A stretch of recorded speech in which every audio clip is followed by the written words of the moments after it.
이번 면담은 2024년 서구 생활사 아카이빙 서구의 뿌리 목재 산업단지 사업과 관련하여 인천광역시 서구에서 주최하고 인천 서구문화원의 주관으로 수행하는 면담입니다.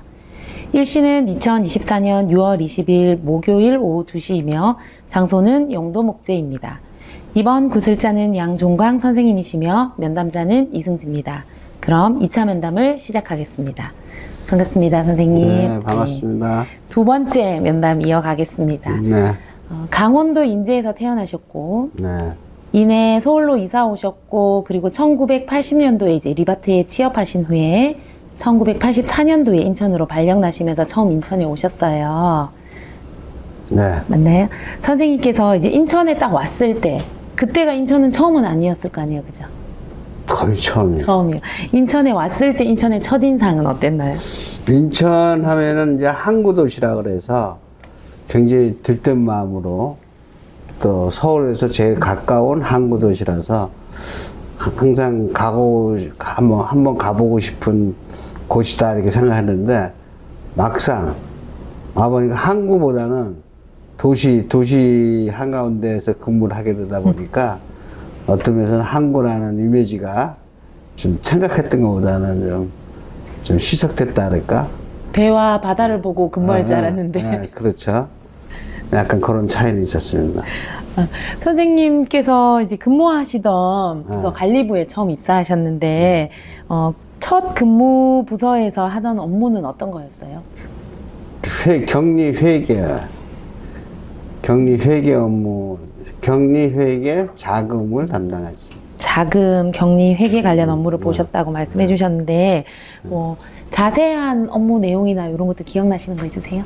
그 당시는 굉장히 사회 전반적으로 어려운 때이기 때문에 자금이라면은 그 회사 전반적으로 돌아가는 전체적인 자금을 관리하는 거라 사실은 자금, 그날 하루하루 자금 교환을 막아야 퇴근을 했을 정도로 어려운 때였죠. 전표 주고받고 막 이런 거 많이 전표가 아니라 현금으로 그 회사에 그 하루에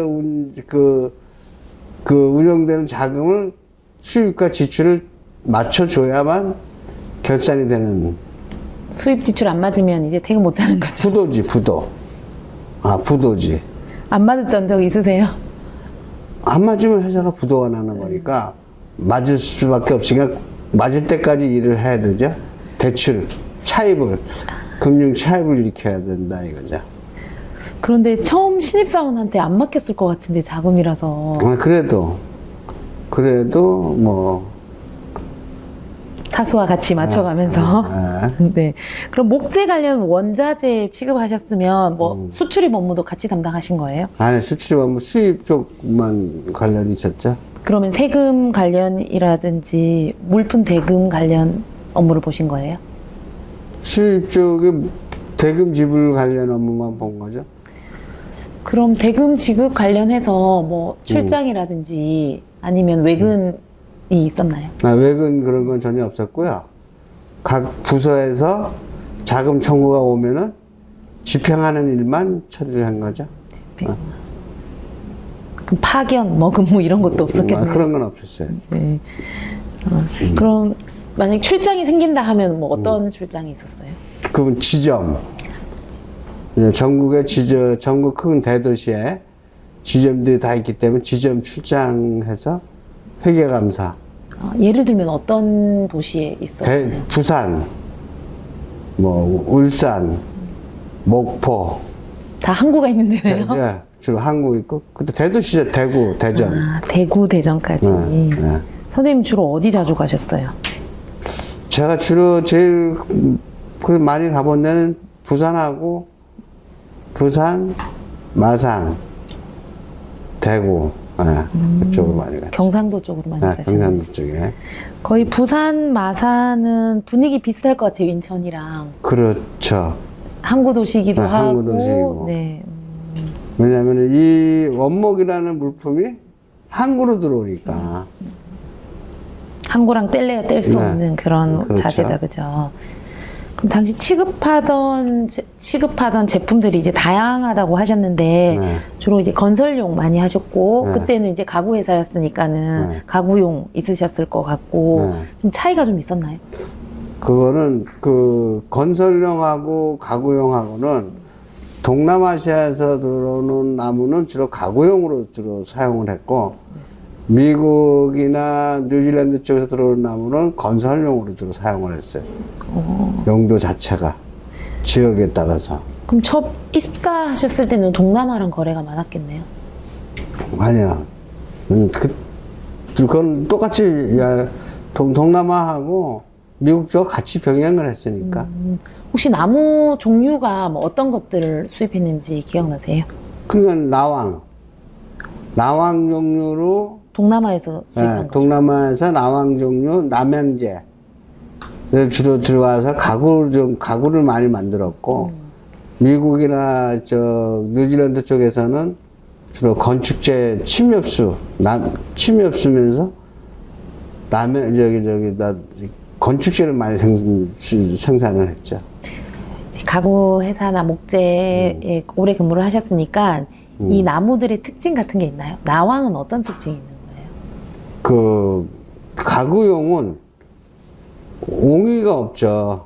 아, 무늬 때문에. 네, 무늬 때문에. 그럼 침엽수는 또 단단한 강도. 가구용이 더 단단해요? 아니, 가구용이 단단한 것도 있고 단단하지 않은 것도 있는데 그건 용도에 따라서 쓰는 거니까 단단한 용도는 용도대로 쓰고 연한 용도는 연한 용도로 쓰고.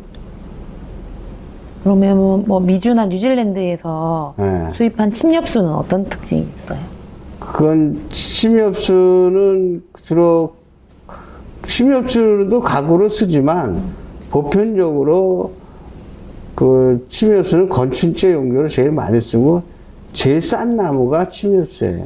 저렴하군요. 네, 가격이 저렴해서 침엽수도 소모성이지 소모성. 네?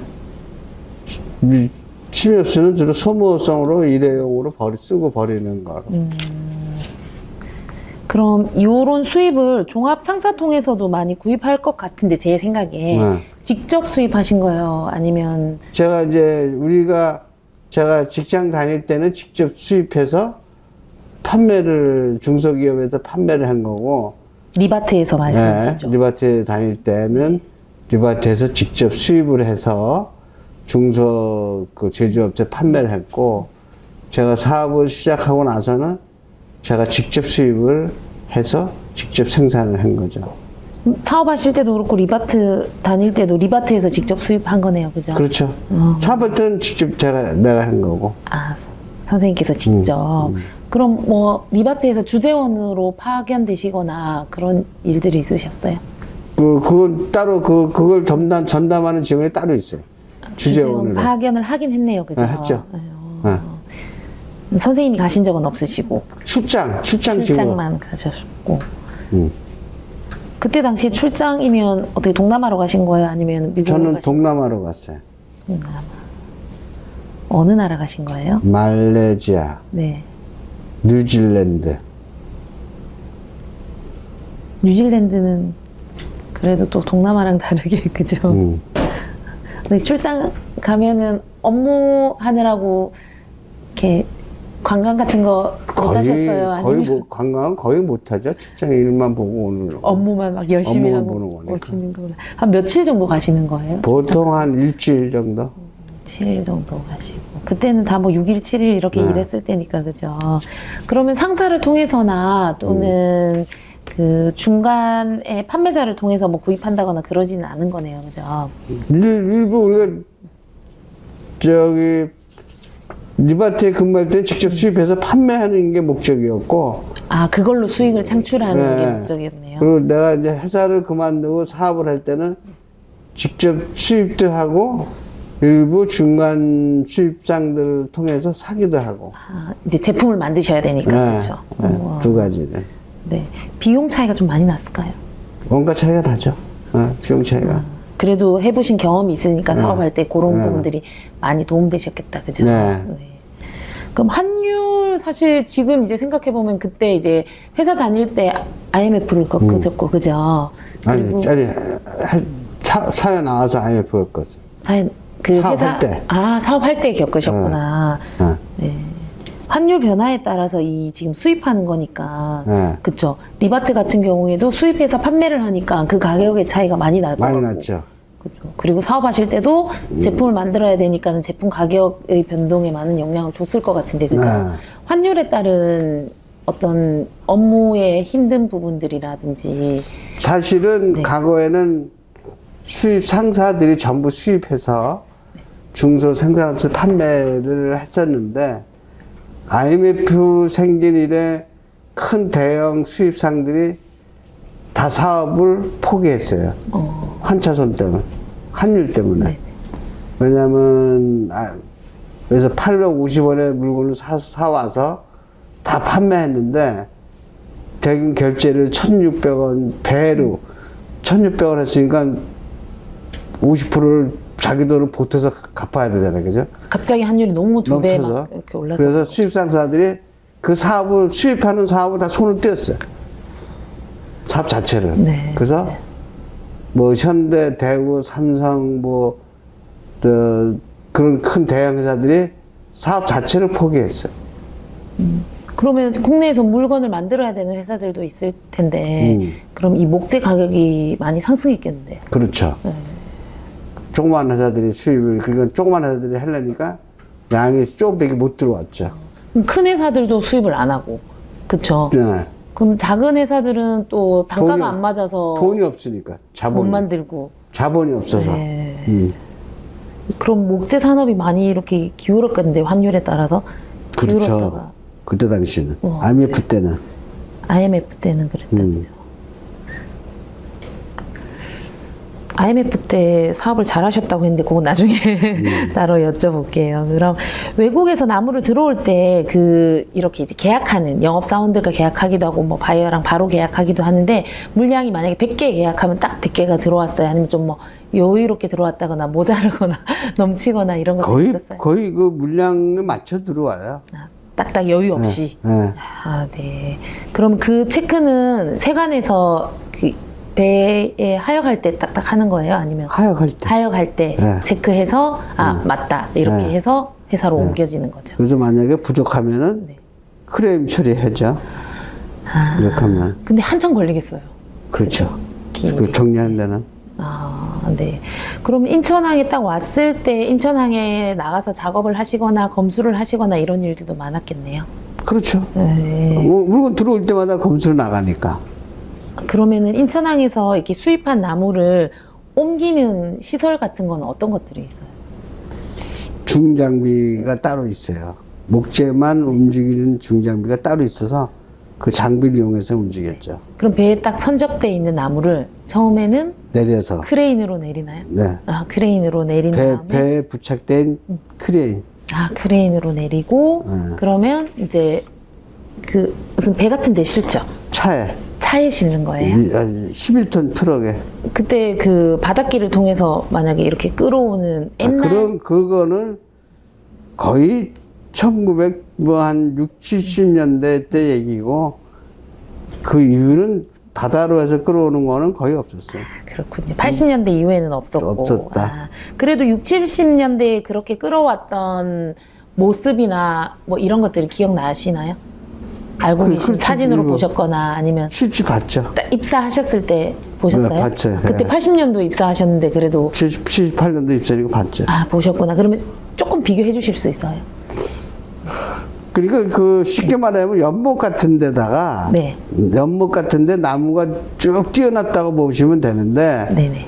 그 나무가 각자가 하나하나가 이렇게 있으면은 움직이니까 그걸 이렇게 어떤 큰 대목 같은 걸로 네. 다 묶죠. 그거를 나무를 여러 개를 10개면 10개씩 이렇게 묶어 놓죠. 그런 연못을 저목호라고 하는 거죠. 저목호라고 하는 건 저목장? 네네. 저목장. 저목장. 바다 위에 띄워놓는 건 저목호라고 하는 거예요. 뭐 저목호라고 부르진 않아. 뭐 용어 자체를 네. 뭐 그냥 뭐 그렇게 부를 수도 있지 뭐 네. 저목호라고. 그럼 나무를 이렇게 쭉 띄워놓고 네. 이제 뭐 큰 못이나 또는 이런 걸로 묶고 움직이지 않게 네. 고정시켜 놓고 나무가 불어서 깨지거나 그러진 않아요? 안 깨요. 아, 그렇진 않아요. 네. 와, 저 몸무게 소금물이니까. 단단하고 네. 소금물이라서 음. 그럼 걔들을 띄워놓고 이제 뭐 바지선 같은 거 연결해서 끌어오나요? 끌고 오죠. 끌어오면 한 몇 개씩 끄나요? 하나씩밖에 못 끌어요. 하나씩요? 아, 무거우니까. 그거 엄청 왔다 갔다 해야 되겠네. 그렇죠. 아, 그래서 이 물류 비용이나 운반비 이런 것들이 그거는 물에 있을 때만. 물에 있을 때만. 차에 실을 때는 뭐 한 5-6개밖에 못 실으니까. 그러면 물에 배로 끌어올 때랑 차에 실을 때랑 운송비가 많이 차이 나겠는데요? 그러니까 그 물에 띄어놓은 거하고 육지하고는 붙어 있어요. 붙어 있기 때문에 그 거리상은 크게 뭐 차이가 없어요. 지금 요 배우 단지가 바다 근처에 이렇게 북한 근처에 붙어 있는 것처럼 그런 네, 말씀이죠. 붙어 있어요. 아, 네. 처음에 목재 단지는 조금 더 이렇게 가자동 쪽에 안으로 있었던 것 같아요. 주택가 옆에 다셨죠. 그러니까 그때는 그럼 운송 비용 많이 들었겠어요. 그건 이제 그 어느 일정한 장소에서 네. 거기까지 싣고 가야 되는 거니까 기본적인 운반비가 들어가야죠. 물류병이. 그래서 다 항구 쪽으로 나오게 되는군요. 기업들이 그렇죠. 그죠. 네. 그러면 건조 올릴 때 엄청 무거워졌을 것 같은데 네. 그럼 그거 어떻게 건조 올려요? 그 크레인으로 크레인으로 이렇게 다 들죠. 뭐 와이어 같은 거 연결해가지고. 묶어가고, 오케이. 아, 네. 그럼 사람이 힘을 써야 되는 그런 과정은 있어요? 없어요? 워낙 무거워도 사람 힘으로는 안 돼. 기계로 다 해야 돼. 기계로 다. 네. 네. 그러면 그렇게 뭐 이제 100개를 운반했는지 1000개를 운반했는지 이런 하역료들은 달달이 계산해서 주는 거야? 그냥 아니면 달달이 계산해. 달달이 계산해, 뭐 건건이 계산해서 주는 건 아니고 네. 이제 이 업체랑 계약을 통해서 껌껌이 줄 수도 있죠. 건건이 줄 수도 있고 어쨌든 계약하는 거에 따라서 이제 그렇지. 다른 거가 되는 거군요. 그러면 음. 목재 산업이 막 활발했던 뭐 80년대 후반 90년도 정도 됐을 때는 90년대 초반에는 뭐 목재 산업의 뭐 이런 회사들도 많이 늘고 그럼 부두가 엄청 비좁았겠는데요.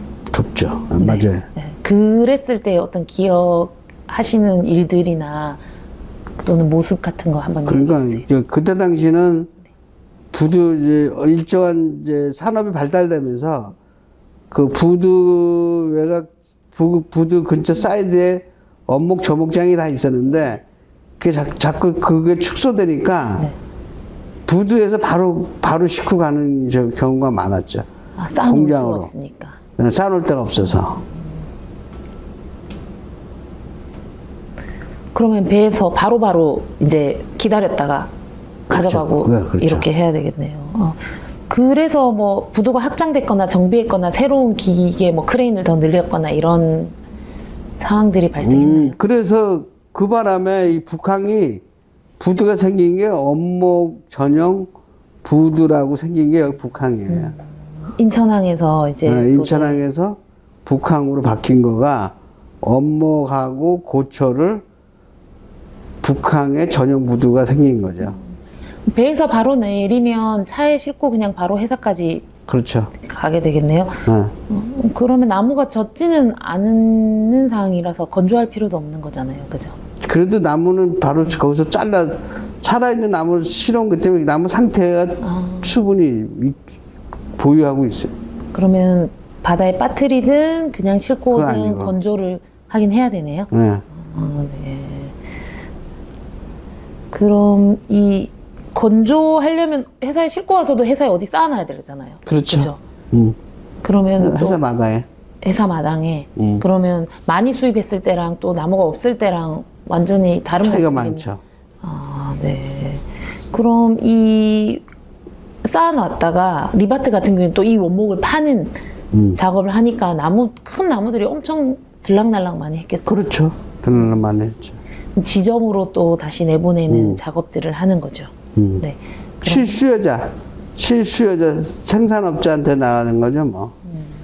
수입해서 이제 생산업자들한테 배송까지 하는 과정들이 이제 리바트에서 했고 다른 과정에서는 이제 가구를 만드는 그런 일들도 했고. 그 수입, 이마트에서는 수입만 하고, 네. 판매만 하고 가져가는 거는 수입, 사는 사람이 비용 부담해서 싣고 가는 거죠, 뭐. 아, 판 우리가 배송까지 해주는 안 시스템은 해주고. 아니고. 그럼, 물류비용 자기 본인 부담하고.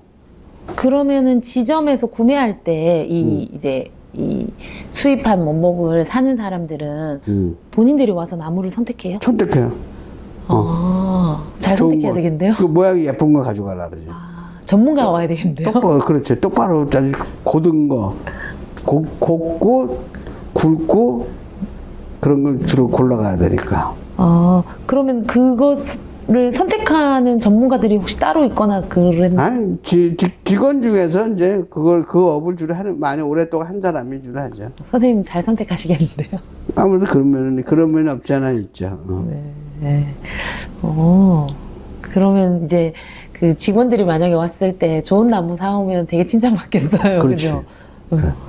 근데 막 안 좋은 나무 사왔을 때 나무가 막 갈라지거나 막 이렇게 합판 같은 걸로 만들 때 막 그런 거는 아예 이제 안 가져가죠, 걔네들이 자체가. 그럼 이마트에서 갈 때는 뭐 전국으로 갈 때는 기본적으로 화물차겠다, 그죠? 그렇죠.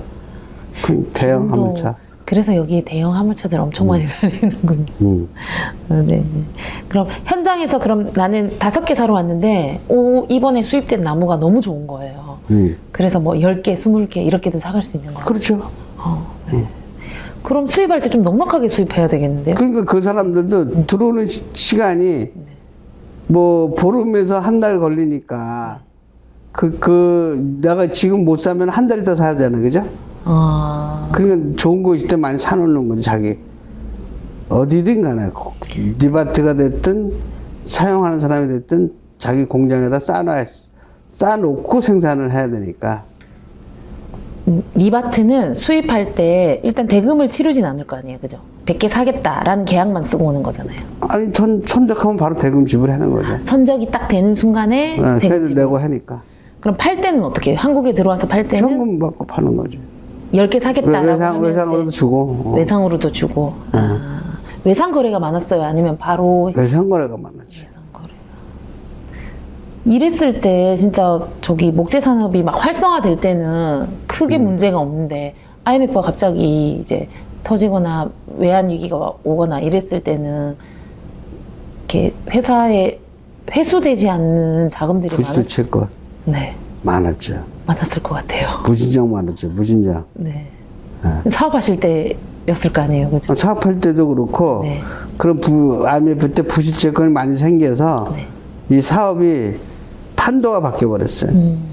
어떤 게 그러니까 대기업체에서 하던 거가 대기업체에서 다 손을 떼어버렸죠. 아까 말씀하신 네. 그러면 대기업체에서는 옛날에는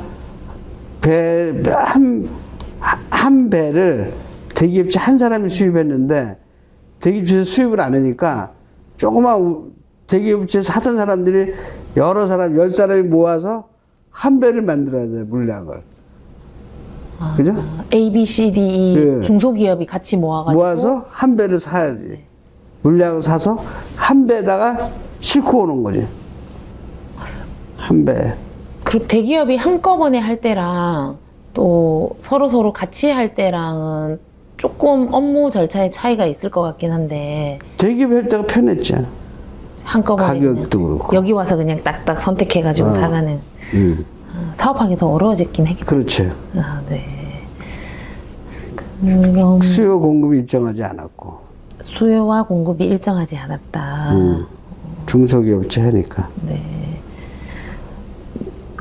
이 영업사원들에 대한 그런 스카웃이나 이런 것들이 많았겠는데, 왜냐면. 좀 있었어요. 네, 왜냐면 이 원목을 수입하는 게 회사의 사활에 엄청 큰 영향을 미치니까, 그쵸? 네. 스카웃 제의 받으신 적 없으세요?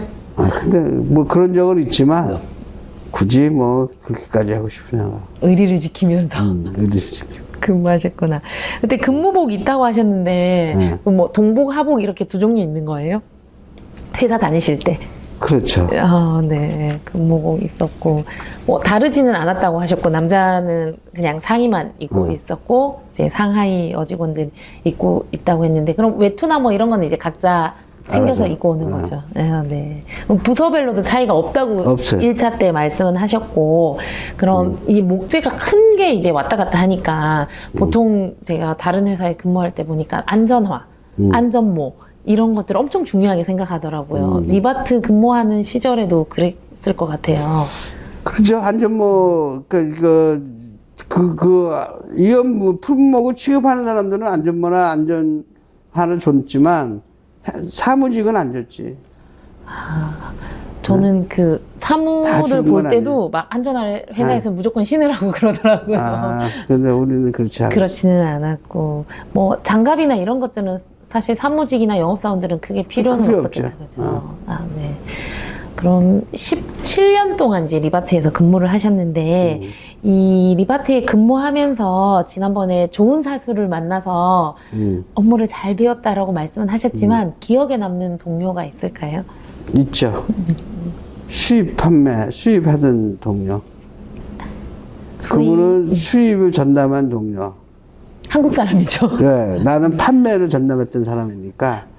이 수입과 짝지처럼, 판매가, 파트너처럼, 그죠? 그렇지. 쿵짝 잘 맞아야 네. 되겠다, 그죠? 네. 수입이 많을 때는 선생님이 잘 팔아주면 좋은 거고, 그죠? 그렇죠. 네. 혹시 뭐 같은 연배였어요? 같이 나이 똑같았어요. 지금도 일하세요? 지금도 해요. 일하세요. 그분은 지금 어떤 일을 하세요? 그분도 수입하는 업무, 똑같은 업무. 여전히 전공대로. 전공대로. 그럼 아직 거래하세요? 용도 목재랑? 우리하고는 거래 안 해요. 아이템이 틀려서. 수입하는 품목들이 틀려서.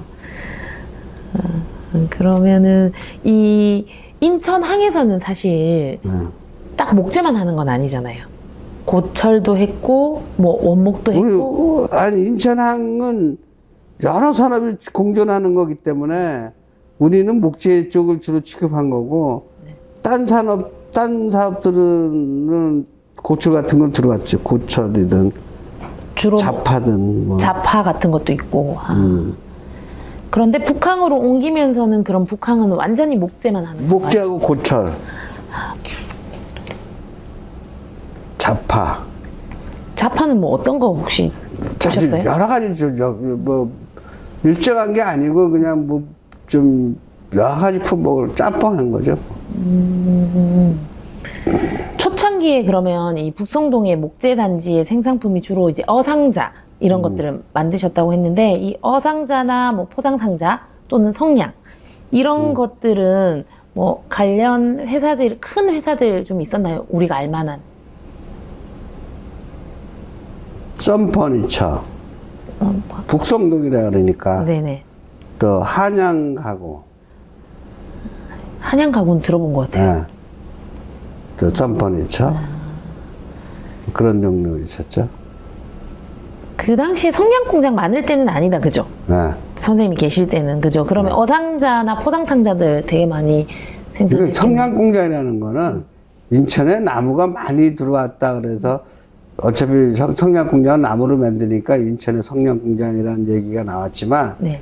실제 생산하는 거는 북성동이 아니죠. 인천 시내 어디서 했던 거지. 북성동에서 성냥 공장 만든 건 아니다 이거지. 그럼 그거는 뭐 짜투리 나무로 하는 거예요?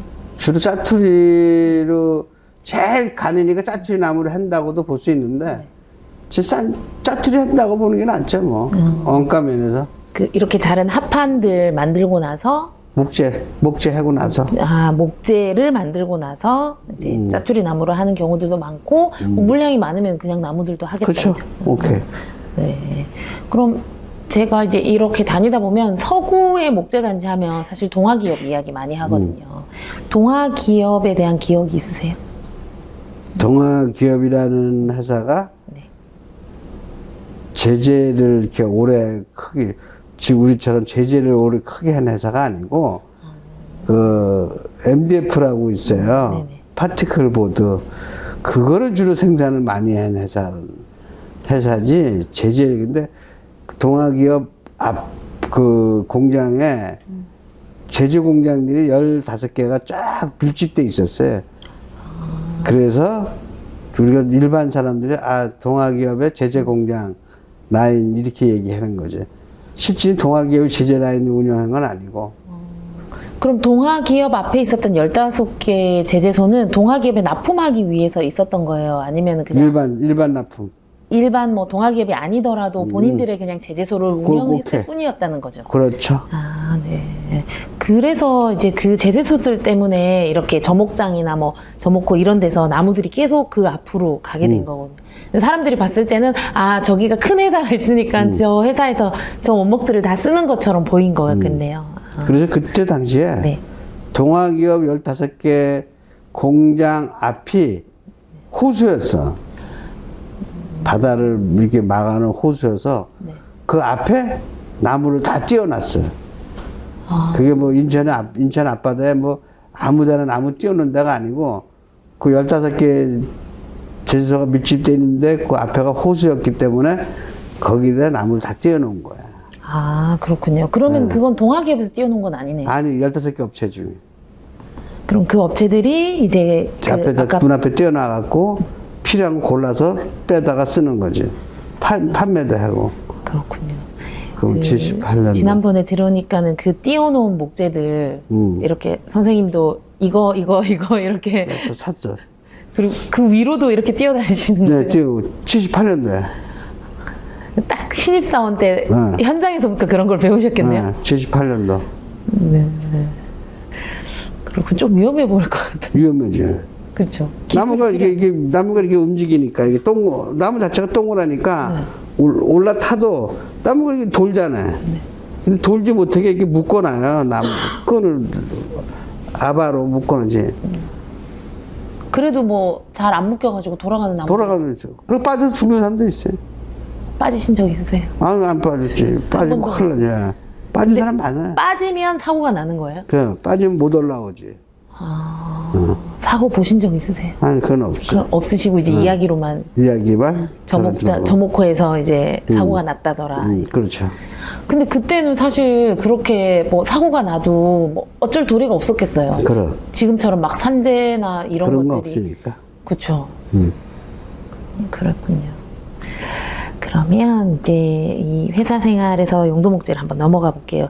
그 회사 생활할 때 이제 마지막으로 출퇴근 자동차로 하셨다고 했는데 그때는 경인고속도로 좀 차들이 많이 없었죠? 없을 때죠. 그러면 차량 정체 이런 거 없었어요? 그렇게 많지 않았을 때. 많지는 않아요. 왜냐면 우리는 역방향으로 다니니까.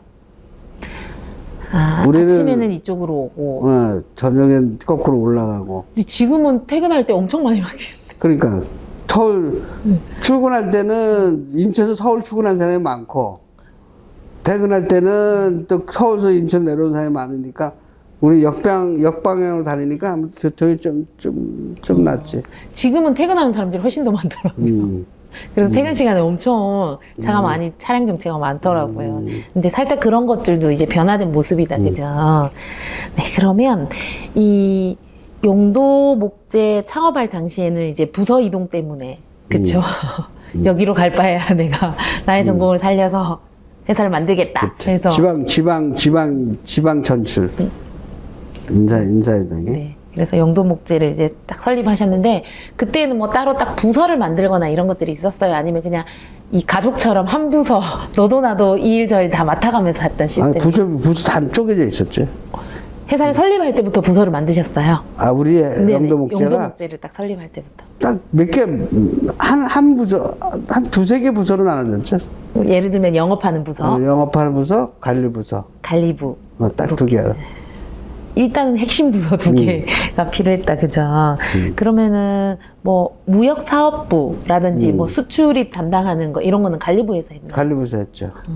네. 그럼 원목 수입을 담당하는 거죠? 네. 그럼 용도 목재도 직접 이제 수입을 했으니까 그때 당시에는 선생님께서 엄청 관여를 많이 하셨겠다, 그죠? 그렇죠. 직접 다 관여했죠. 가서 사오시기도 하고 에이전트를 통해서.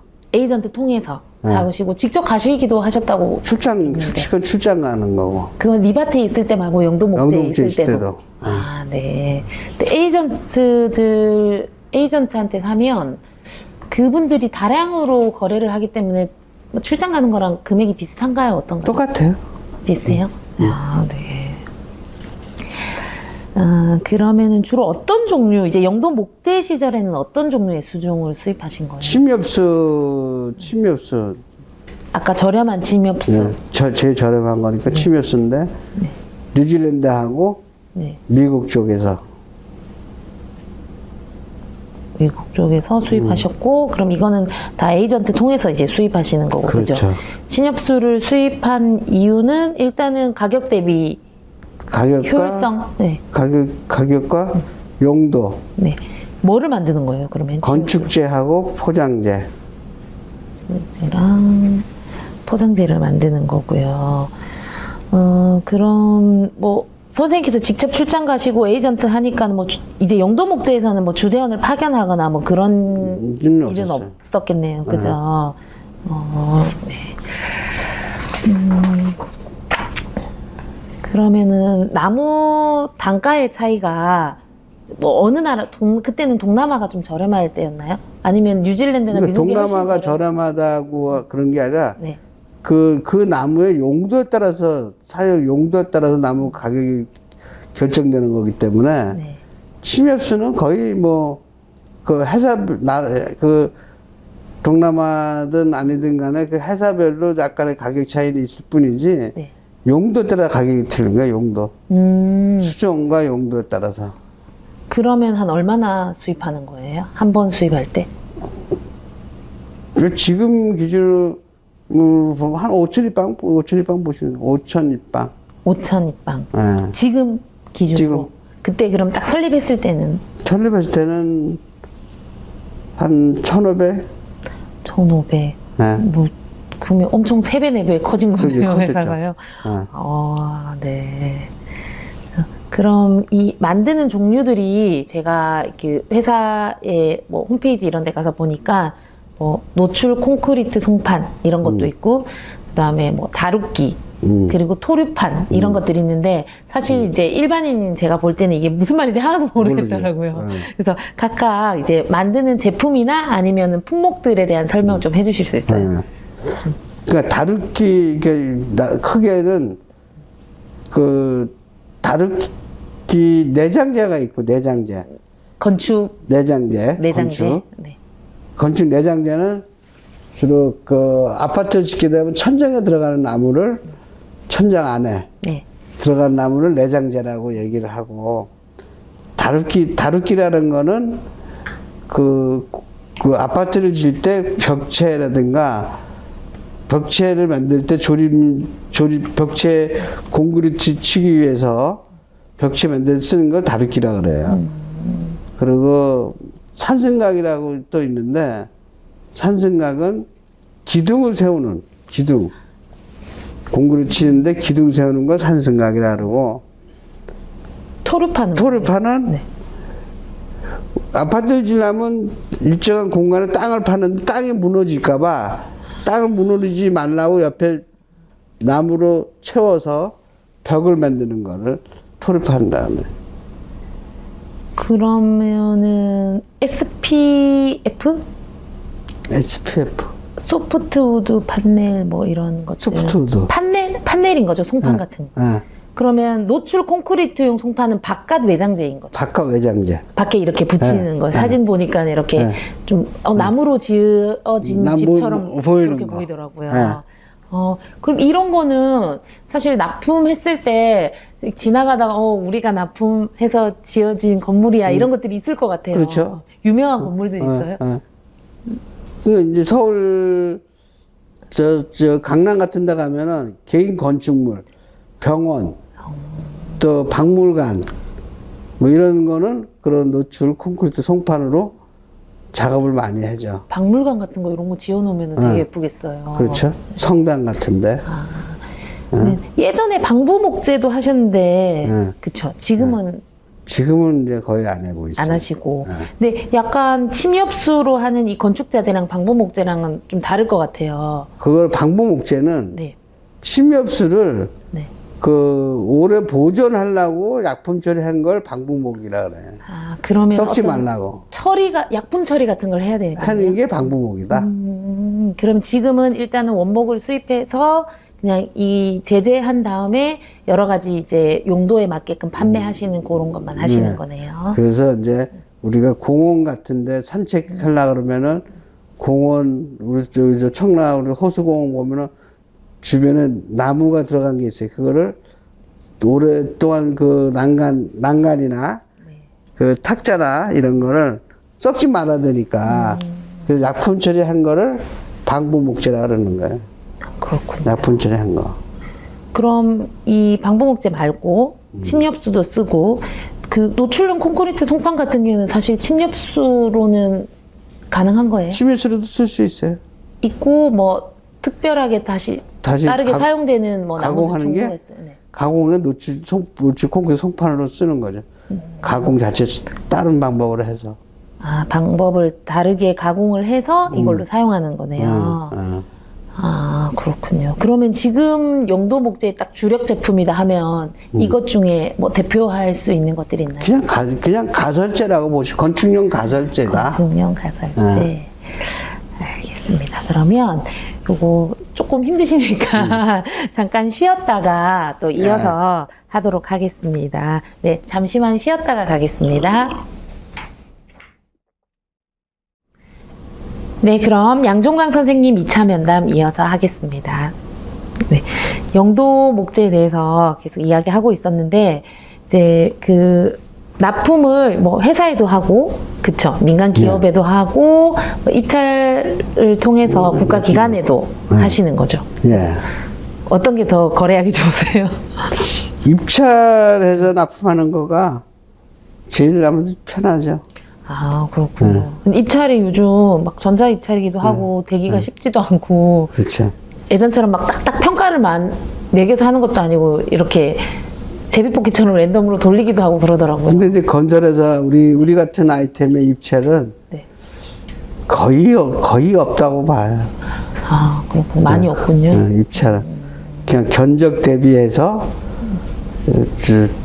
견적 대비하는 거는 또 전자 입찰 같은 경우는 거의 별로 없다. 근데 건설 부분은 사실 뭐 관공서 입찰이 많지는 않을 것 같긴 한데 관공서 입찰이 많지가 않아요.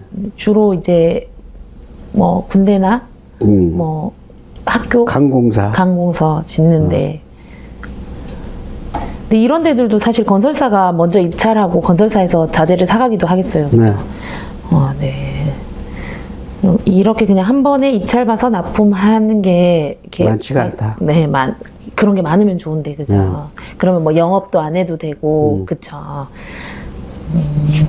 그리고 아까 제가 방부 목재 여쭤봤는데 제가 아는 나무의 종류로는 뭐 침엽수, 하렵수 뭐 이런 것들이 있는데 이 두 가지를 건축 자재나 가구용으로 사용할 때에 장단점 같은 게 있나요? 그러니까 이제 여기 오랫동안 내구성이 있는 거는 화렵수고 침엽수는 소모성 자재라고 보면 돼요. 소모성. 한번 쓰고 버린다. 그럼 어상자 이런 거는 침엽수로 많이 만들어요. 그렇죠. 그리고 가구나 이런 것들은 화렵수로 만들고. 네. 오랫동안 장기적으로 사용하는 거니까. 그러면 방부 목재는 하렵수로 만드는 게 더 낫지 않아요? 화렵수는 방부가 안 돼. 왜일까요? 섬유 자체가 틀려서. 목재의 섬유가. 나무의 결이나 생김이 틀려서. 다르다는 거죠? 네. 이 방부 목재를 만들 때의 방법 때문에 그럴 것 같은데 어떻게 만드는 거죠? 이 생산하는 거는 침엽수나 하렵수나 생산하는 건 똑같은데 약품 처리하는 방법에서 약품이 침투가 되느냐 안 되느냐 그 차이라서 침엽수는 약품 처리가 돼서 장기적으로 보존이 되지만 하렵수는 약품 처리가 안 돼도 장기 보존이 침엽수만큼은 안 되더라도 장기 보존이 가능하다. 그럼 지금 이렇게 보시다 보면 우리 이 소파에 이거는 하렵수. 그럼 굳이 방부 목재를 안 해도 얘는 단단하기도 하고 단단하기도 하니까. 하고 오래 쓸 수 있는 거고. 네. 이제 테이블, 네네. 식탁, 또 식탁 의자 이런 거. 그러면 뭐 방부 목재 안 되더라도 요즘은 그 시트지 같은 걸로 또 붙이죠. 입히기도 하니까. 네. 네.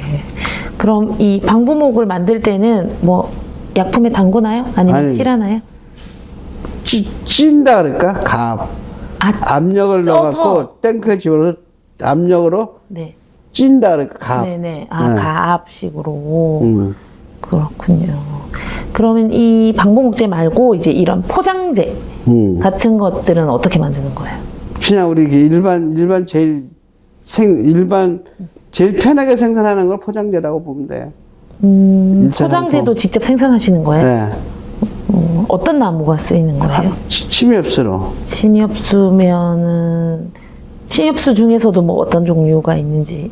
근데 화렵수가 네. 강도는 화렵수가 강도가 더 나가요. 네. 제가 이거 잘 모르는 단어긴 한데, 뭐, 뉴송, 뭐, 뉴송. 소경제, 뭐, 이런 것들이 침엽수에 해당하는 건가요? 네. 아, 예. 얘들은 어떤 특징이 있죠? 뉴송 그런 거는 네. 뉴질랜드 소나무고, 아. 미송 네. 하면은 네. 미국산 소나무, 그렇군요. 저기 소송 하면 소련산 소나무, 송. 아, 나무 송자. 그렇군요. 목재 신문에 보니까 이런 말들이 있더라고요. 네. 이런 것들을 가지고, 근데 뭐 미국산이냐, 소련산이냐, 뉴질랜드산이냐에 따라서 약간 이제 기후가 다르니까 차이가 있을 것 같은데. 이게 미국산도 여러 가지가 있잖아요, 그죠? 네네. 그 차이죠, 뭐, 품목이. 그러면 포장재로, 나무를 가지고 포장재를 만들면 요즘은 이제 다양한 재료들이 있잖아요. 네. 플라스틱도 있고, 비닐로 감기도 하고. 네. 그런데 나무를 하면은 공정 과정이 많이 들어갈 것 같은데, 나무를 포장재로 쓰는 이유가 있어요. 그 강도 때문에. 아, 강도. 아, 이 포장이 더. 포장 물품이, 그 물품이 안전하게. 어떤 것 따라서 이제 강도 때문에 나무를 쓰는 거예요. 아, 그렇군요. 그러면 이거 포장재 한번 쓰고 나면 사실 나무는 재활용할 수 있는데, 네. 수거해서 오나요? 아니, 그냥 폐기 처분되는 아, 거죠. 폐기 처분요? 그럼 그걸 가지고 또 사업을 하시는 분들도 있겠네요? 폐기 처분. 있죠. 그런 거는 주로 뭐 갈아서 합판 같은 거 만들 때. 파티클보드, 그 뭐라고 하죠? 그거를. PB, 아, 네네. 파티클보드. 그런 것들 만드는 거죠. 아, 네. 그러면 용도 목재만 이제 그 기업을 운영하시면서 용도 목재만의 뭐 문화, 우리 기업에서는 절대 지각은 안 돼. 또는 뭐 이런 문화 같은 게 있나요? 점심은 딱 점심에 먹어야 돼. 이런. 그거는 이제 사람이라는 게 네. 저기 뭐라 그럴까, 저 사운이 있잖아, 사운이. 네네네. 갑자기 사운을 얘기하니까 생각이 안 나네. 저 여기- 아래층에 있는데. 아, 네. 근데 이제 회사의 모토가 진짜 신뢰받는 회사가 되자. 신뢰. 아, 네. 생각은 바르게, 네. 행동은 힘차게, 그렇게 해서 아무래도 이제 좀 신선한 네.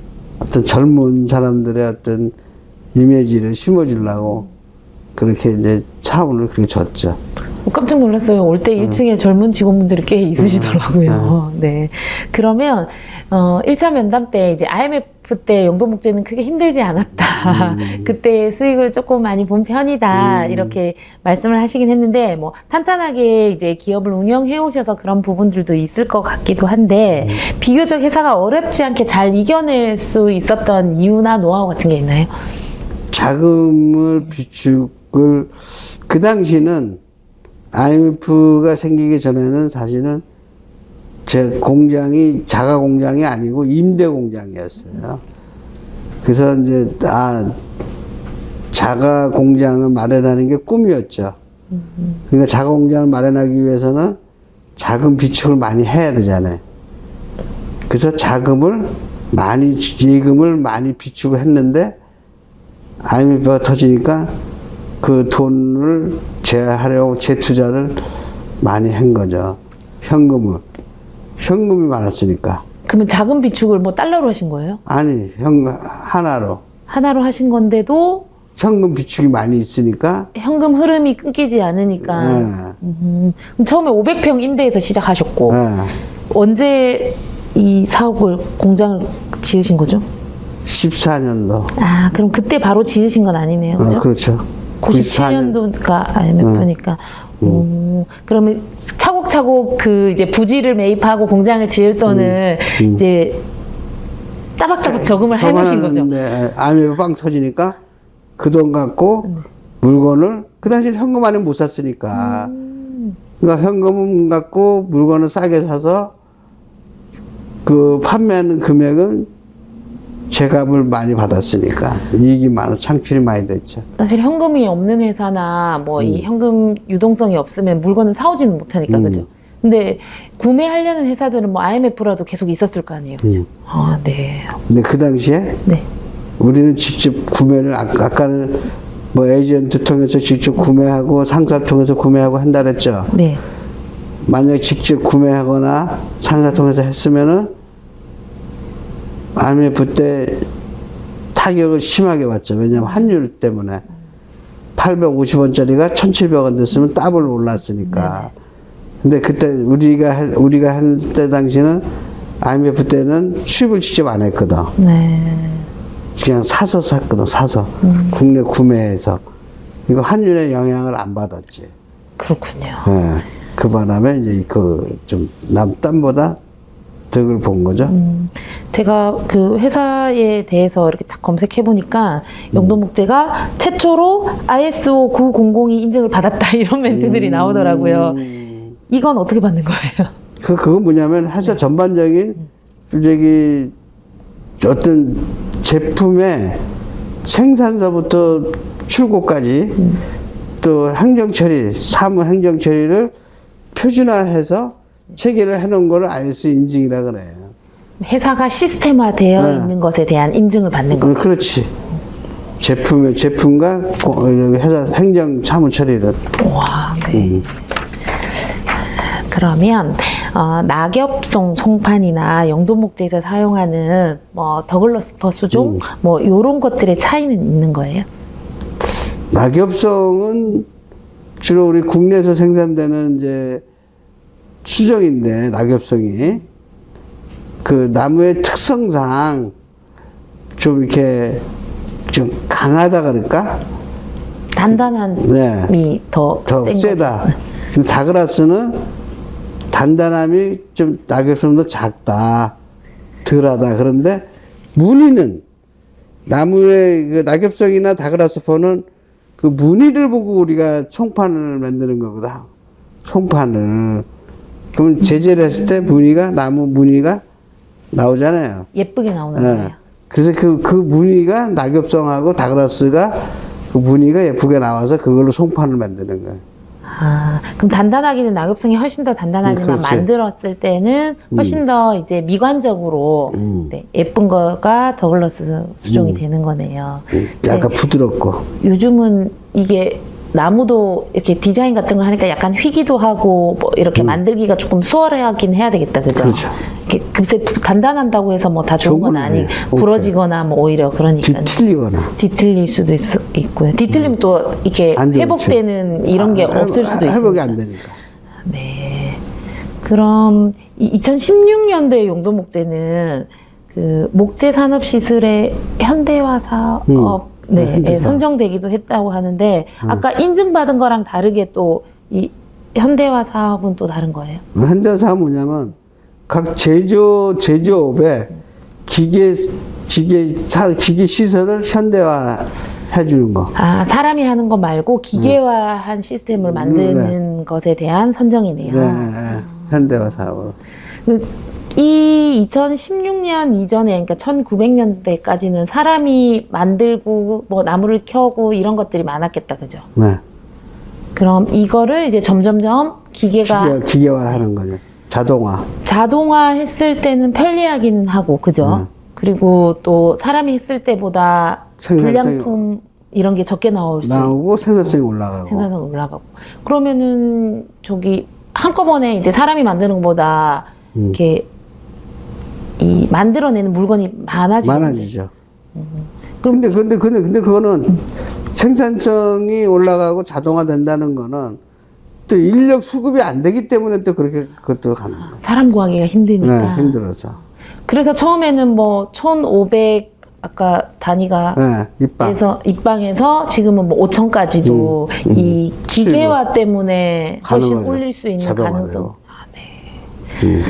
그리고 그럼 이 기계를 직접 개발하시거나 그런 거예요? 아니요. 그렇진 않으시고. 기계를 자동화해서 설비를 자동화하는 거지. 근데 설비를 주문할 거 아니에요. 우리는 이런 이렇게 하게 해달라라고. 그럼 그게 다른 회사에 있는 걸 그대로 들여오는 거예요? 아니면 우리 회사에 맞게끔 우리 회사에 맞게끔 변형을 시켜서. 변형시켜서 그러면 약간 개발 아닌 개발을 약간 이게 개발도 디자인하는 들어가죠. 거니까 라인이 틀려지니까. 라인이 틀려지니까. 생산 라인이. 그러면은 이 사업에 딱 만들어 놓으니까 그냥 사업에 선정된 거예요? 아니면 이 사업의 선정 기준이나 이런 거를 보고 라인을 만드신 평가. 거예요? 사업보고 PT에서 서구청에서 평가해서 선정이 되는 거니까. 그럼 기계 이름이 있을 거 아니에요? 우리는 이 라인, 이 기계를 우리 건조기. 건조기. 응. 건조기 전문적으로 일본. 어떤 건조기라고 얘기하는 거예요? 제가 못 알아듣겠지만. 일제의 건조기라 하면 되지. 일제. 일본에서 생산된 건조기였네요. 건조기다. 그러면은 건조 기능이 우수한 건가요? 네. 뭐 시간이 단축되는 거예요? 아니면 건조가 잘 되고 시간도 단축되면서 건조가 잘 된다고 봐. 그러면은 좀 더 높은 온도로 건조해도 나무가 변형되지 않고 잘 마르는 그 정도라고 보시면 그렇죠. 돼요. 네. 그리고 한꺼번에 많이? 아니면 정이 딱 정해져 있어요. 건조하는 양은 네, 정해져 있어요. 네. 네. 그럼 이렇게 건조하고 나서 납품하는 거죠. 이걸 가지고 다시 또 만드나요, 뭔가를? 그거 해서 이제 가공해서 가구를 만들 수도 하고. 아까 이 지하에 들어가는 나무판이나 아니면은 콘크리트 할 때 나무판이나 이런 것들로 만드는 거죠. 건조를 먼저 한 다음에 그걸 만드는 거죠. 그렇죠. 네. 그러면은 이 영도 목재 되게 자랑할 설비였겠어요. 이 설비 자체가. 그때 당시는 이제 그런 설비였는데 앞서가는. 근데 지금은 이제 좀 많이 좀 저거 됐죠. 많이 사용해서. 그때 당시에 주변의 회사의 대표님들이 많이 와서 봤겠는데요.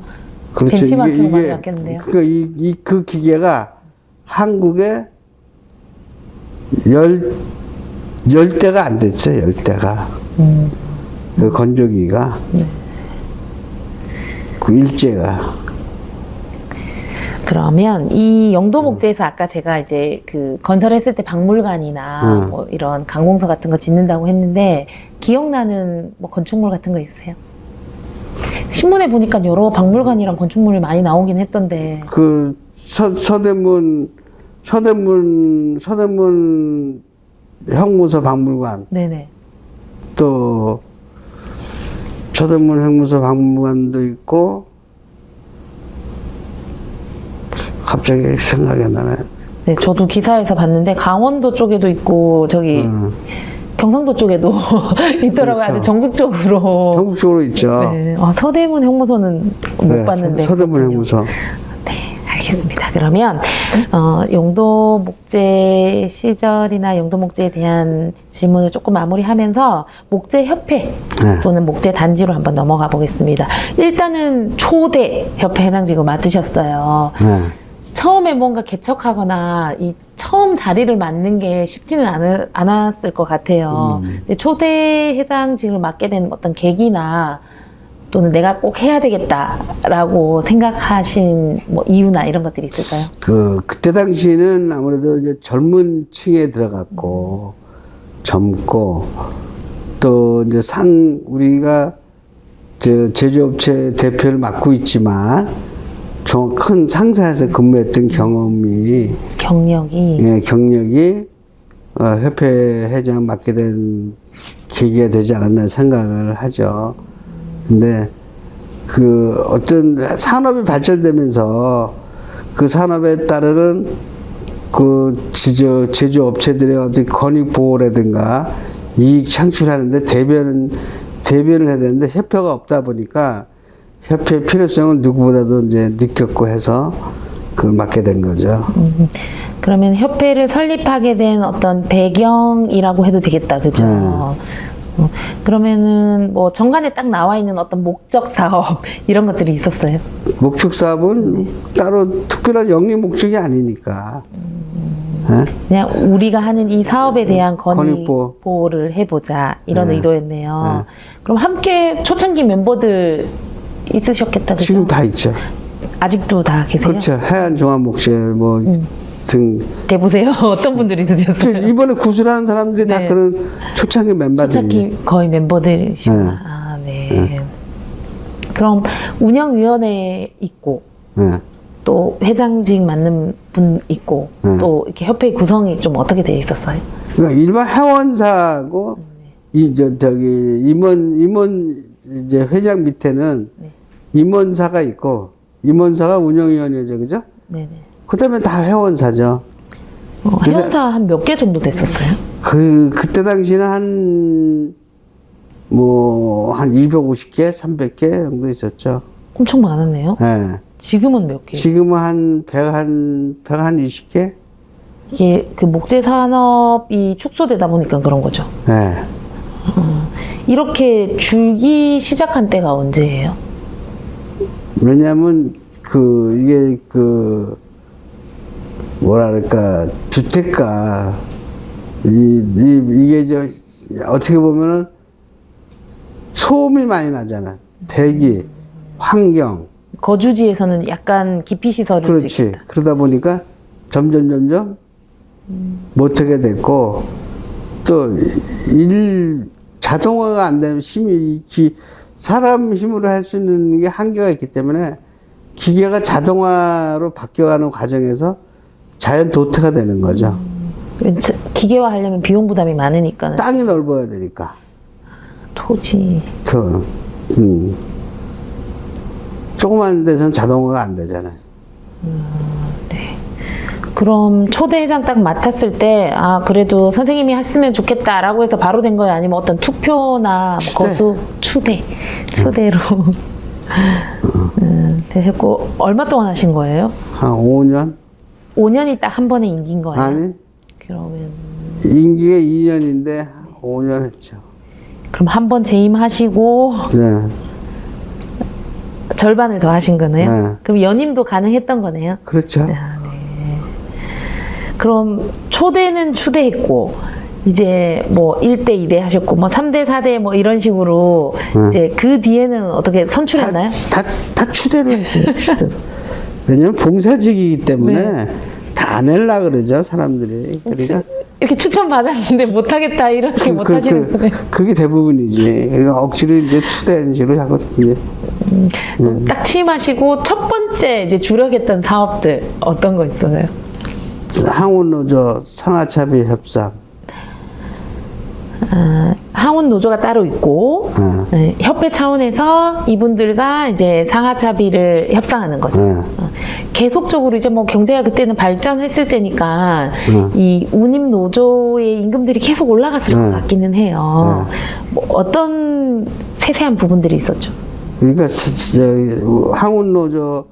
항운노조는 이제 부두에 관련된 거잖아요, 그죠? 네. 근데 그게 매년 이제 노조비가 올라가는데 실제 우리하고 우리 산업이 발달되면서 항운 노조가 필요가 없게 된 상황인데도 계속 존속을 하다 보니 협회 차원에서 그 항운 노조 상하차비를 없애야 된다. 과도한 비용 부담이 되니까. 그래서 그 항운 노조 상하차비를 철폐하는 쪽으로 방향을 잡았죠. 그러면 이 상하차는 다 기계가 하고 사람이 할 일은 없는데 돈은 받아가고 임금은 나가고 이런 거죠. 그렇지. 그러면은 철폐라는 건 아예 없어졌나요? 없어졌어요. 그때의 협상으로요? 네. 그러면은 이 생산 단가나 이런 데에 많이 도움됐겠네요. 그렇죠. 네. 한 얼마 정도였어요? 이제 그 금액으로 따지는 거는 지금 수치로 환산은 안 되는데, 네. 그 회사로 봐서는 그 금액이 컸어요. 그럼 하역료는 하역료대로 주고. 그건 별개고. 또 그건 별도 그러니까요. 별개고. 임금은 또 노조에 대한 임금은 또 별도로 주고 이중으로 사실 회사 입장에서는 주는 따는 거였잖아요. 거죠. 그거를 한쪽을 철폐시키고 상하차비만, 그러니까 실제로 사용하는 부분만 지불할 수 있도록 만드신 거네요. 그렇죠. 네. 난 지금 얘기하시는 거가 너무 잘 알아. 그 상황을 너무 네. 잘 하시는데? 아, 그렇군요. 어. 제가 이해를 잘했군요. 그럼 하역료를 이렇게 징수하는 주체가 있었을 것 같아요. 그 노조 말고. 하역료는, 그 하역료도 별개. 항원노조 상차비는 상차비고, 그럼 사람들이 모여서 만든 이 노조에 지급을 하는 거고 하역비는 따로 또 있고, 하역비는 어디에다 지급하는 거예요? 선박회사. 선박 회사 각각의 회사에 지급하는 거고요. 아, 그러면은 이 그것도 하역을 협상을 했죠. 그것도. 하역을 할 때 뭐 하나에 얼마 뭐 네. 아까 그 1,500 1,500입방. 네, 입방에 얼마 뭐 이런 네. 식으로 기준이 있었을 것 같아요. 그죠, 기준이 하역료가 한 얼마 정도 됐었어요? 80년대부터 해볼까요? 그 금액을 딱 짚지는 못하는데, 거의 뭐, 입방당, 아유, 금액을 정확히 모르겠네. 그러면 지금 기준으로 만약에 이거를 물건을 만약에 뭐 10만 원에 판다라고 하면 그 하역을 해서 운반하는 비용이 한 몇 % 정도 되는 거예요? 하역료. 거의 10%. 10% 정도. 그럼 원목 자재의 원가는 10% 되지 않을까 봐. 아, 네. 그러면 거의 그쵸. 이 하역비가 엄청나게 많은 부분을 차지하는 거다, 그죠? 네. 네. 7, 8% 정도 될 것 같아. 그러면 이 노조들도 되게 강경하게 대항을 했죠. 네 어떻게 설득하신 거예요? 근데 그래서 그때 당시에는 네. 실질적으로 기계화가 되면서 사람이 필요가 없는데도 불구하고 노조 상하차비가 나가니까 장기적으로 봐서는 그 항운노조가 딴 업종으로 가야 된다. 그래서 어디로 갔냐면 자동차 수출업체로 갔어요. 수출. 아, 그럼 아예 이 사람이 전환이. 일이 없어진 거에 대해서 이제 대체할 수 있는 이런 산업. 부분까지도 글로 간 만들어준 거죠. 거네요? 아니 그거는 그쪽으로 유도를 시킨 거지. 그러니까요. 네. 근데 뭐 알아서 찾아간 건 아니고 이제 협상하는 과정에서 가정에서 그런 쪽으로 이제 우리가 얘기 안 했어. 이런 위기감이 없으면 걔네들도 준비를 안 했겠지. 그렇군요. 그러면 그분들의 고용 일자리가 다 없어진 건 아니고 어쨌든 새로운 일자리를 찾아서 가게 된 거긴 하네요. 거죠. 어. 아, 네. 그럼 목재 산업 외부에서 발생하는 어떤 그 우리 회사에 딱 가져왔을 때 우리 회사 직원들한테 주는 임금 말고 이제 하역비 뭐 말고도 발생하는 어떤 임금들이 있었어요. 하역비 노조 말고 발생하는 외부에서 발생하는 노임이 있나요? 그거 말고는 없어요. 그게 어. 네. 그러면 이 자동화가 되어가면서 이제 사람이 몸 쓰는 일이 없으면은 뭐 직원들 수를 줄여도 됐을 것 같은데 어떻게 대처하셨어요? 자동화되면서? 근데 자동화되면서 네. 그 인원이 많이 줄지만 네. 이게 그 줄는 거에 비례해서 사람을 못 구해서 자동화가 많이 된 거야. 사람을. 그러면 뭐 사람을 줄이거나 이렇게 할 필요 없이 없이도 그냥 가능한 거지. 그럼 뭐 저기 외환위기가 왔거나 뭐 IMF가 왔어도 뭐 직원들 정리해고를 하거나 이런 그런 건 없었겠네요. 없었어요. 네. 그러면 이 하역 노조 말고 이 하역하는 거에 대한 비용도 사실 담합할 수도 있을 것 같거든요. 그런 담합은 없었나요? 있었죠. 담합의 사례도 있었네요. 그럼 이것도 협회 차원에서 어떤 대처나 요일 결정을 협회 차원에서 결정을 했지.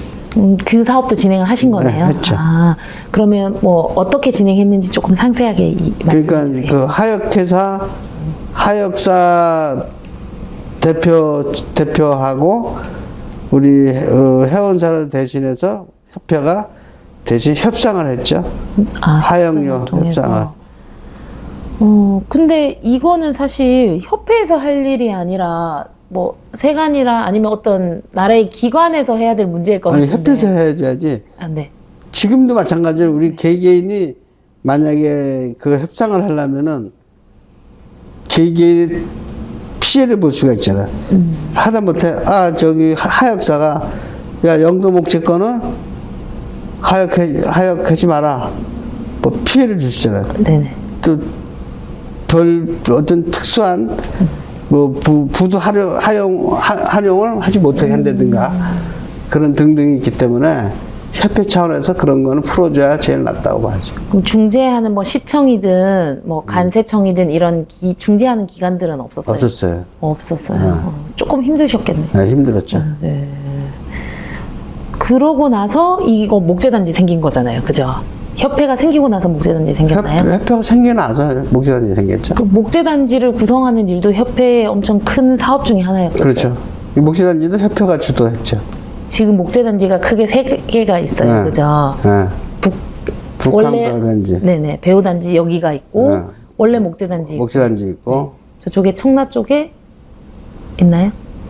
아니면 이쪽? 이거 뭐라 목재단지라는 거가 네.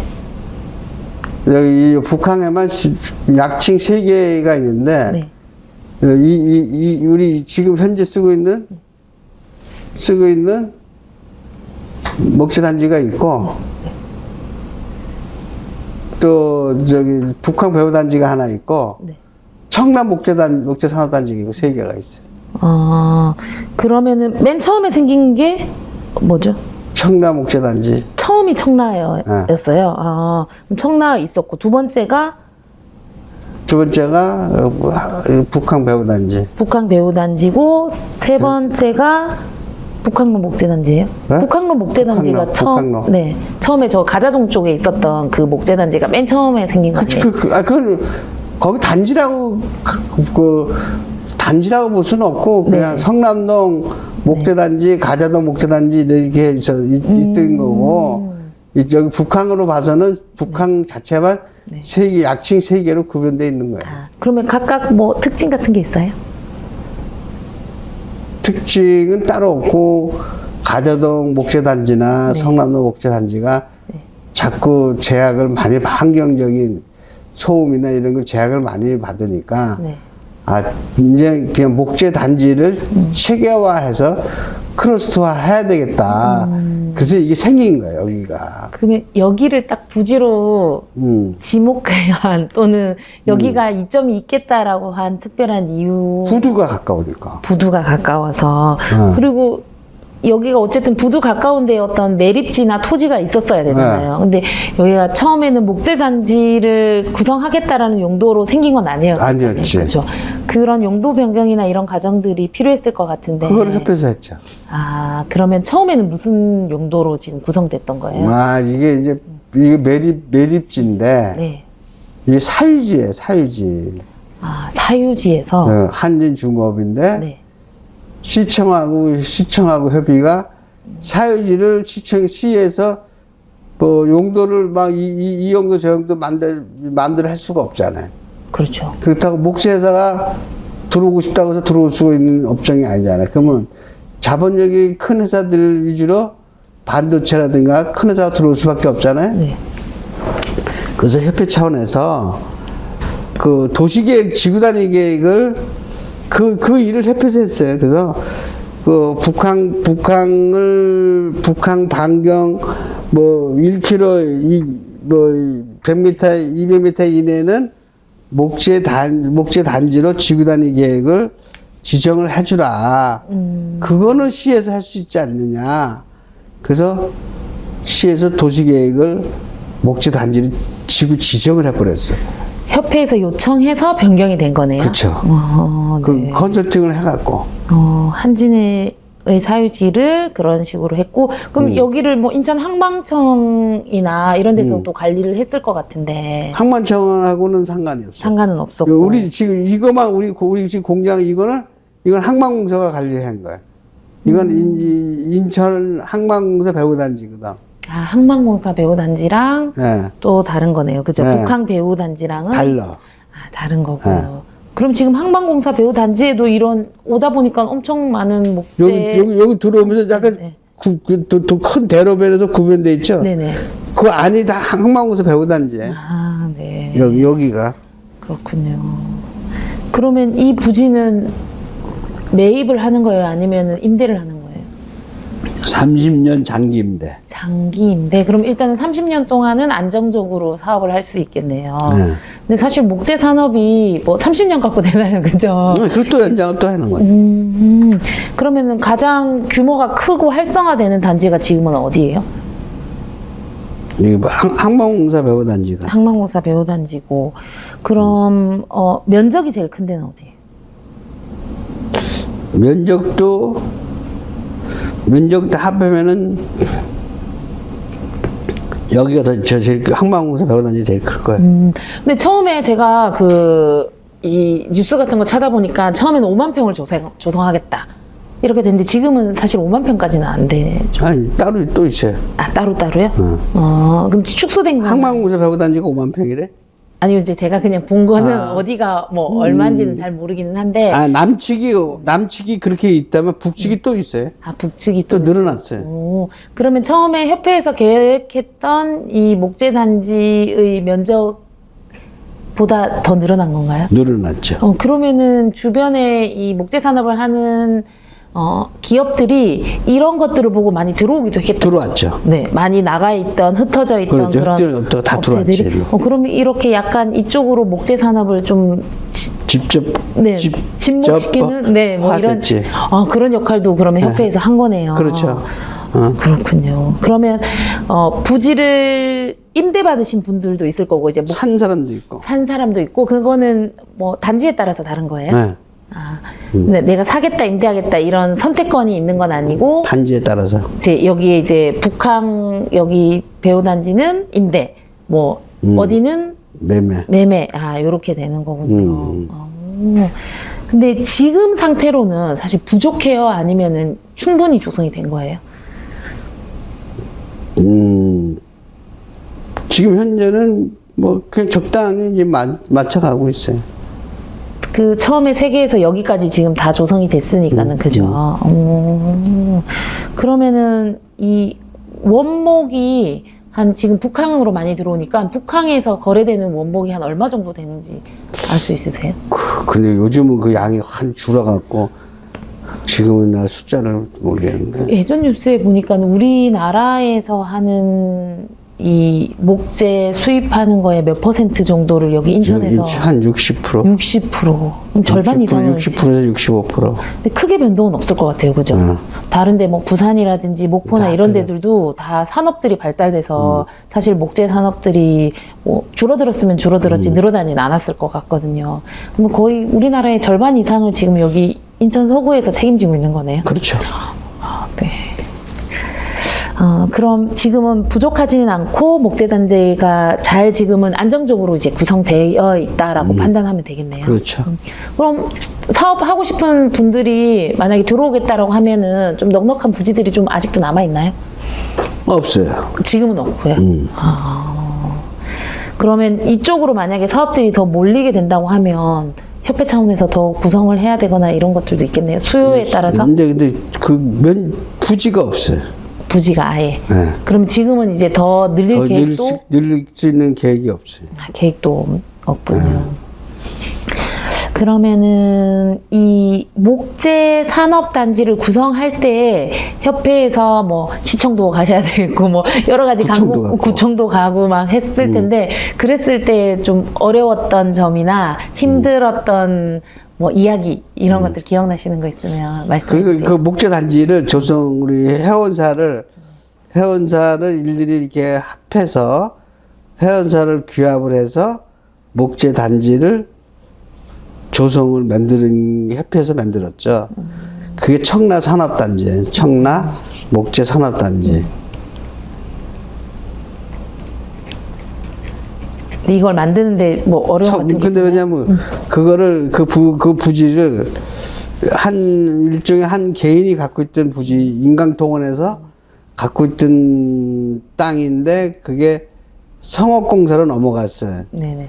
그거를 부동산 업자가 자기가 그걸 사서 뭐 20개를 쪼개서 분양을 하려고 했던 거를 협회차원에서 그걸 막고 서구청에다가 민원을 제기해서 토지거래 허가를 못 내주게 만들었죠.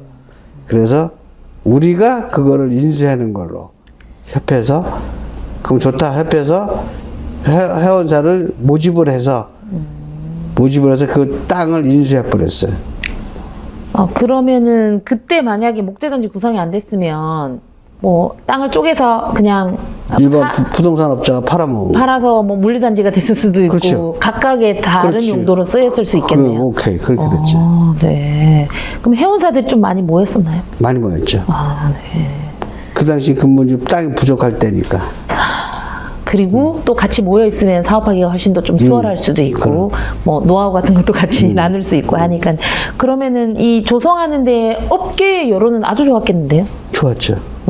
네. 서로 하려고. 응원을 많이 받으셨겠어요. 진짜. 근데 그때도 사업을 영도목재 하고 계셨고 그러면 회사 경영에는 좀 차이질이 빚었어요. 나는 근데 그거를 못했어. 그 땅을 확보를 못했어. 나는. 직접 이거 만드시는 거에는 일은 일대로 하시고 그건 하지 못했어. 학번 못 하셨고 근데 그때 이제 일을 하시면서 영도목재 경영에도 시간을 많이 할애를 못 하잖아요. 협회 그렇죠. 일을 하시니까요. 그렇죠. 그럼 회사 경영에도 좀 영향을 미쳤을 것 같은데요. 그렇지 아무래도 그런 나름대로 있지. 그것 때문에 아드님 부르신 거 아니에요? 그 전에 불렀고 네. 지금 이제 이거 보면은 네. 저 사진을 보면은 네. 밑에 있는 공장 두 개가 네. 우리가 남동에서 하던 공장이에요. 네. 위에 있는 공장이 지금 여기 공장이고.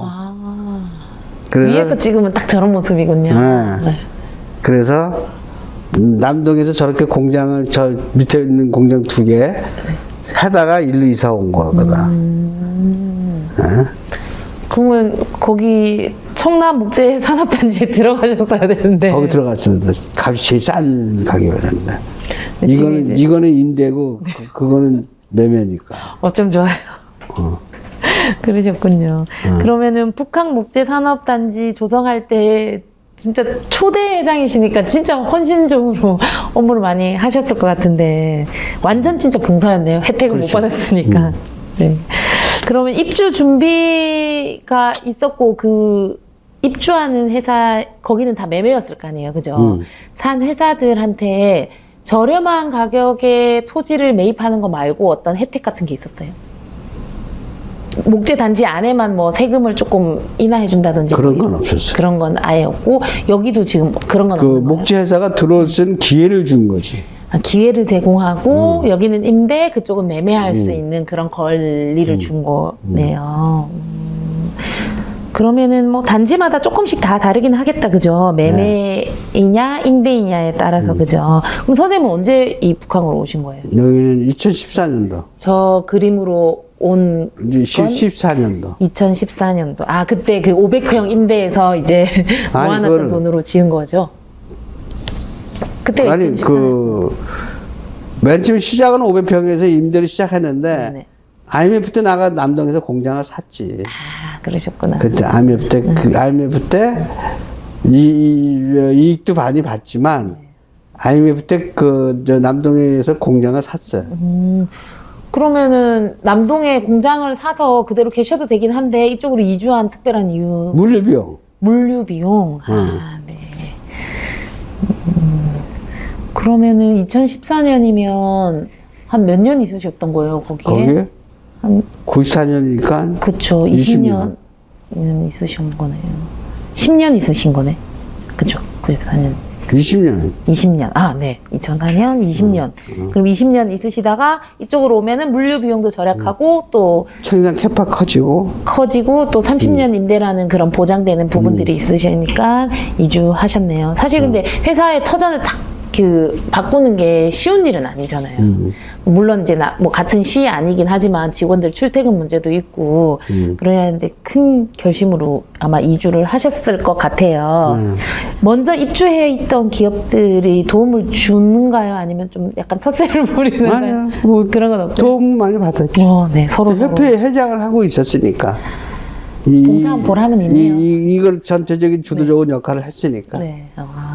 그래도 협회에 열심히 일을 하시고 봉사하셔서 약간 이제 그런 뭐 혜택은 아니지만 도움들을 많이 받으셨을 것 같고 여기에서 이제 물류비 절약할 수 있고, 물류비 절약되면 다른 것들 뭐 절감되는 비용들이 더 있나요? 그리고 몰려 있으니까 네네. 정보 교환이 빠르고 같이 그 공동 구매할 수 있는 여건이 생기죠. 그 남동공단 쪽에 가니까 사실 직원들 주차 시설도 부족하고. 부족해요. 그쵸. 근데 여기는 좀, 여기 단속하나요? 네. 그쵸. 그런 것들도 좀 편해졌을 것 같아요, 직원들도. 남동은 뭐 워낙 주차이 심각하니까. 근데 뭐 대중교통이나 이런 것들이 조금 줄 수는 있긴 한데, 이제 자동차로 출퇴근하는 직원들은 훨씬 더 여기가 좋을 것 같아요. 좋아요. 그리고 이제 남청라시 바로 앞이고 하니까는, 그죠. 여기 다닐 때 물류 회사들이 근처에 있어서 그런지 인천 내에서도 유류비도 되게 저렴하더라고요. 여기? 네네. 그래서 그런 장점들이 있지 않을까 싶어요. 그러면은 지금 있는 이 업체들은 어디에다가 목재 보관하는 거예요? 항구에서 바로 가져오나요? 한국에서 바로. 바로 가져와서 네. 각자 회사에 그러면은 재놓는 거예요? 네. 저장하는 거네요? 옛날처럼 어떤 바다에 띄워놓거나 그런 거 없어요. 그런 거 없고, 또 그 같이 공동으로 보관할 수 있는 부지가 있다거나 그런 건 그게 없어요. 아, 근데 그런 거 만들면은 좋기도 하겠다. 땅이 없어요. 땅이 없어서. 네. 그럼 이게 사실 배에서 내리다 보면 요즘은 이제 수입하는 뭐 목재뿐만 아니라 물건들의 방역 관리나 이런 것들도 뭐 나라 차원에서 제재도 있고 신경도 많이 쓰는 것 같은데, 목재는 어떤 방역 과정을 거치나요? 이 원목이 배에서 들어오면은 네. 배에서 1차적으로 소독을 해요. 배에서. 배 승선할 때, 그러니까 배에서 나무를 실을 때 1차 소독을 하고, 네, 그 다음에 여기 와서 네, 또 소독을 또 2차로 해요. 소독을 하고. 네. 그럼 내리고 나서는 괜찮아요? 아, 그러면 배 안에서 방역은 다 이루어지네요? 아니, 그 배 안에서 하는 수도 있고, 네. 여기 와서 하는 수도 있고. 두 가지. 언제 일전에 뉴스에서 보면 뭐 개미나 이런 것들이 들어온다든지 뭐 그런 일들이 발생하더라고요. 인천항에는 그런 일이 없었어요? 일부 있었지, 일부. 일부 뭐 일부 예를 없지 않아? 들면 조금 그런 거 있었는데, 네. 큰 이슈가 된 건 없고. 또 큰 문제도 발생하진 않았고. 네. 그렇군요. 그럼 코로나 시기에 이제 이게 뭐 방역 같은 것도 또 엄청 심해지고 이랬을 것 같은데, 뭐 최근 일이니까요. 목재 산업에도 그런 일들이 적용이 됐나요? 근데 코로나 시기에는 저쪽에서 네. 선적을 못해서 물건이 못 들어온 적이 있죠. 아, 그럼 어떻게 산업? 그러니까 물류 파동이 생겼죠.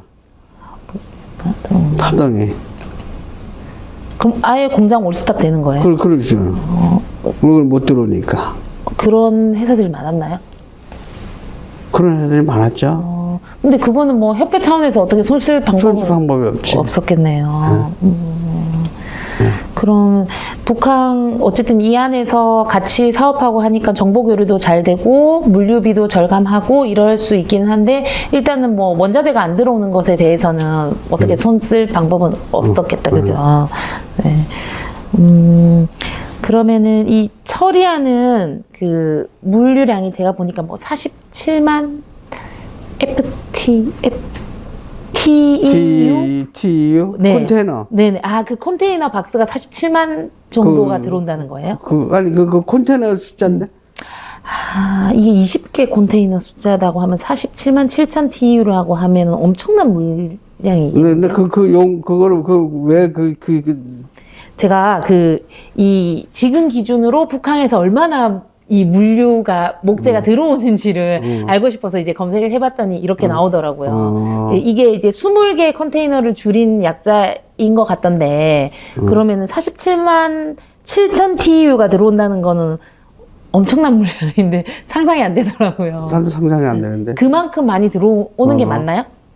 아, 그러니까 47만이 용어의 그 수량 크기를 제가 잘 몰라서. 아, 제가 요거는 나중에 한 번 더 찾아보고 네. 작성하도록 그렇게 하겠습니다. 그러면은 용도 변경으로 인해서 뭐 가정들이 있었을 거 아니에요. 인천시에 뭐 서류를 내고 뭐 이런 것들이 다 인천시에서만 승인하는 거예요? 아니면 인천시. 인천시. 아까 이제 서구청 같은 그러니까 경우에는 이제 인천에 네. 중소기업 중앙회, 아, 중소기업 중앙회, 또 인천 상공회에서 이런 세미나 있을 때마다 네. 그 북항의 목재단지 클러스터를 해야 된다. 북한의 고유 목적 사업을 해야 된다. 목재 원목을 이쪽으로 다 모아야 된다. 인천 시내에 산재되어 있는 목재 회사를 북항으로 다 모아야 된다. 한 군데로. 그래야 이 인천시 도시 미관 환경에도 좋고, 또 위험 물질이 도심을 핥고 다니면 안 된다. 그래서 그거를 인하대에다가 용역을 줬어. 산학협력. 그래서 조사하는 것들만. 그래서 그거 자료를 갖고 인천시에 들어가서 이런 당위성을 해서 도시계획 지구단위 계획을 만드는 거죠. 그래서 목재사가 들어오게 된 거고. 그러면은 이런 중소기업 중앙회나 상공회의서의 당위성을 호소하고 또 직접적으로 이렇게 조사를 한 데이터를 가지고 그렇지. 시계에 네. 들어가서 시장하고 면담을 해갖고 결정이 된 거지. 아, 뭐 이런 데이터를 보고 뭐 다른 말은 못했을 것 같은데. 네.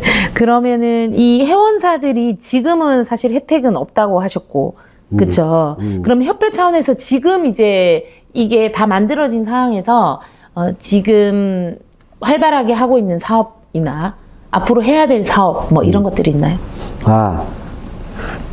과거에는 네. 목재법이 없었어요. 목재법이. 아, 목재법. 근데 지금은 목재법이 제정이 됐어요. 그럼 목재법이 제정이 됐기 때문에 목재법의 법에 따라서 모든 산업이 바뀌어가야 돼. 그죠? 그러니까 협회의 필요성을 우리 업체들은 더 느끼는 거지. 예? 모든 정보라든가 정보 교환이라든가 이런 거가 그러면 협회에 가입하려는 회사들이 많기는 할 것 같은데. 있는 회사들은 대부분 가입을 다 하려고 그러지. 그럼 다 받아주나요? 아니면 가입 다 받아줘요. 다 받아주나요? 작은 회사든 큰 회사든. 큰 회사든. 아, 네. 그러면 이 협회가 한국에 하나인 거면 다른 지역은 어떻게 해요? 뭐 다른 목포나 부산 같은 그런. 없어요. 없으면은 그 회사들은 어떤 이런 뭐 보호라든지 의견. 저기 지역사회에서 네. 어디 건립보호를 하고 있는 데는 군산이 한 군데 있고, 군산이 목재 조합이 하나 있고, 대외적으로 그래서 저기 아르헨티나에 농林뭐 산림 뭐 청장이 온다. 그럼 나무 관련 협의를 해야 된다 그러면 우리 협회로 연락이 되지. 대한민국을 대표하는 협회이기 협회이고, 때문에. 그러면은 인천뿐만 아니라 다른 지역과의 교류라든지 이런 것들이 있나요? 그 교류가 군산하고만 교류가 있지. 교류가 딴 데하고는 없어요. 이게 이런 것들에 대한 협회 설립이나 이런 것들이 없으니까, 그죠? 조합이라도 만들어 놓으면 같이 교류할 수 있을 텐데, 그죠? 그게 없어서. 그러면은 회원사들에게 뭐 정부 교환이나 뭐 회원사들 회의 같은 것들이 있어요. 자료를 보내주죠. 자료를 보내주고 이제 뭐 같이 총회라든지 뭐 정기적인 회의 같은 거를 진행하겠네요. 아, 네. 지금 한 몇 개 정도 돼요? 지금 아까 100개라고 하셨나요? 한 네. 130개 될 거예요. 130개 정도 된다고 하셨어요. 처음에 가장 많았을 때가 250개 정도까지 늘어났었고요. 네. 그러면은 산림청이나 뭐 어떤 다른 사단법인이나 이런 것들에 뭐 인가를 받거나 도움을 받거나 이런 것들이 있어요. 목재라고 하면 사실 산림청에서 산림청 산하단체고, 그러면 뭐 지원이나 뭐 이런 것들을 받는 게 있나요? 우리가 산림청에 용역 사업을 하고 있어요. 해외 목재 시장 정보. 시장 정보. 국내에서는 뭐 다른 거 하시는 건 없고. 다른 건 없고. 네. 그러면 해외 목재 시장 정보를 네. 매달 조사해서 산림청에 보고를 하지. 왜냐면 실무를 하는 업체들이 많으니까 산림청은 정확한 데이터를 얻을 수 있겠어요. 그렇죠? 아, 네. 그러면 협회 차원에서 하는 어떤 사회공헌 사업이나 이런 것들도 있나요? 봉사 활동을 한다든지. 가끔. 왜냐면 굵직굵직한 회사들이 많아서 뭐 후원 같은 것들 받으시거나. 우리 얼마 전에 한 서너 달 전에 서구청에다가 3천만 원 기부했는데. 기부도 하시고요. 여기 단지 내에서. 기부하면은 이런 거는 어디에 써달라 뭐라고 얘기하고 기부하나요? 푸르 주택 개선 사업. 주택 개선 사업요. 주택 개선 사업에. 근데 초대장이라서 엄청 고생하셨을 것 같은데 내가 이렇게 고생했는데 나한테 이렇게 대접하나 이런 섭섭하신 적은 없으셨어요? 그런 건 없어요. 대인 배시네요. 그러면 지금은 이제 약간 경영일선에서 물러나신 거죠. 그러면은 뭐 코멘트 해주시거나 노하우를 전수해주시거나 이런 것들 하세요? 아니면 아예 관여 안 하세요? 최근에 와서는 거의 안 했는데 가끔 했는데 어떤 부모 입장에서는 뭐 어떻게 약간 사담이 될 수도 있는데 부모는 안정적인 회사를 자식들한테 넘겨주려고 하잖아요. 그리고 빨리 아버지가 했던 사업을 전수를 받고 빨리 차고 하는 게 바람인데 자식들은 참 뭐 어떨까 좀 이렇게 좀 확대를 했다 그럴까? 도전 정신을. 도전 정신이고 투자를 많이 하려고 그래. 그런데 거의 중소기업의 가업 승계식으로 이렇게 부모와 자식 간에 사업함 전수 받으면서 트러블이 안 생기는 자식 부모는 없어. 100% 있어, 100%. 그나마 좀 나은 편이라고 생각하세요? 나은 편인데, 내가 그 비결이 뭐냐?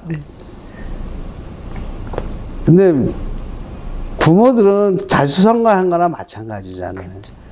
근데 절대 부모하고 대화를 할 때는 안 된다. 부정은 안 된다. 부정은 용납이 안 된다.